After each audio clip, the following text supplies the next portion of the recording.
আবহাওয়ার খবর জানতে চলে যাচ্ছি সহকর্মী ফারিহা সাজরিনের কাছে। ফারিহা, আজকের আবহাওয়া নিয়ে আপনার কাছে কি তথ্য আছে, আমাদের বিস্তারিত জানান। ধন্যবাদ দীপু। দর্শক, আজ 23শে সেপ্টেম্বর 2025 তারিখে দেশের সর্বশেষ আবহাওয়ার তথ্য থেকে আমরা দেখতে পাচ্ছি খুলনা, বরিশাল, সিলেট ও চট্টগ্রামের অধিকাংশ জায়গায় এবং রংপুর, রাজশাহী, ঢাকা ও ময়মনসিংহের কোনো কোনো জায়গায় অস্থায়ীভাবে দমকা হাওয়া সহ হালকা থেকে মাঝারি বৃষ্টিপাত অথবা বজ্রসহ বৃষ্টিপাত হতে পারে। সেই সাথে দেশের কোনো কোনো জায়গায় মাঝারি থেকে ভারী বর্ষণ অথবা অতি ভারী বর্ষণ হওয়ারও সম্ভাবনা আছে বলে জানিয়েছে আবহাওয়া অধিদপ্তর। ওয়ালটন এখন দেশের সীমানা পেরিয়ে পৌঁছে গিয়েছে 50টিরও বেশি দেশে। ওয়ালটন, ঘরে ঘরে বিশ্বজুড়ে। আজ সারা দেশের দিন ও রাতের তাপমাত্রা সামান্য পরিমাণ বেড়ে যেতে পারে।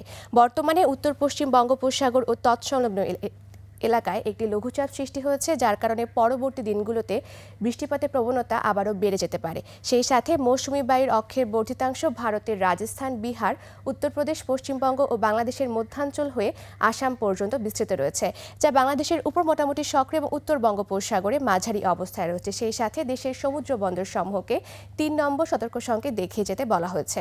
বর্তমানে বিশেষ কিছু অঞ্চলের তাপমাত্রা যদি আমরা দেখে থাকি, তাহলে সিলেট, ঢাকা ও কুমিল্লায় রয়েছে 29 ডিগ্রি সেলসিয়াস, খুলনা ও বরিশালে রয়েছে 28 ডিগ্রি সেলসিয়াস। গতকাল সর্বনিম্ন তাপমাত্রা রেকর্ড করা হয়েছে বান্দরবনে, যা 24 ডিগ্রি সেলসিয়াস, এবং সর্বোচ্চ তাপমাত্রা তেঁতুলিয়াতে, যা 36 ডিগ্রি সেলসিয়াস। গত 24 ঘন্টায় ঢাকার সর্বোচ্চ তাপমাত্রা ছিল 30.4 ডিগ্রি সেলসিয়াস।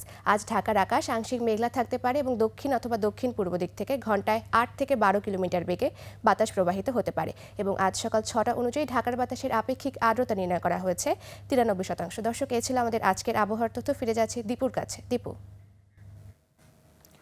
ধন্যবাদ ফারিহা সাজরিন আপনাকে। দর্শক, আবহাওয়ার সবশেষ খবর নিয়ে আমাদের সাথে যুক্ত ছিলেন সহকর্মী ফারিহা সাজরিন।